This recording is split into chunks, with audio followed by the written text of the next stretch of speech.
കേസരിയുടെയും അഞ്ജനയുടെയും പുത്രനാണ് ഹനുമാൻ സ്വാമി. എന്നാലും അദ്ദേഹം വായുപുത്രൻ എന്നുകൂടി അറിയപ്പെടുന്നുണ്ട്.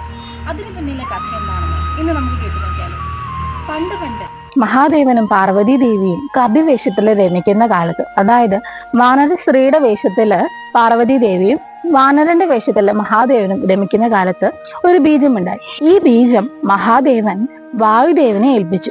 ശേഷം കപികുല സ്ത്രീയായിട്ടുള്ള അഞ്ജനയുടെ ഗർഭത്തില് നിക്ഷേപിക്കാൻ ആവശ്യപ്പെട്ടു. അതിന് കാരണം പണ്ട് അഞ്ജന മഹാദേവനെ തപസ് ചെയ്തിട്ട് തനിക്ക് മഹാദേവന്റെ സ്വഭാവ ഗുണങ്ങളൊക്കെയുള്ള ഒരു പുത്രനെ വേണം എന്ന് ആവശ്യപ്പെട്ടിരുന്നു. അതുകൊണ്ടാണ് മഹാദേവൻ വായുദേവന്റെ പക്കൽ ഈ ബീജം അഞ്ജനയുടെ കയ്യിൽ കൊടുക്കാൻ പറഞ്ഞിട്ട് ഏൽപ്പിച്ചത്.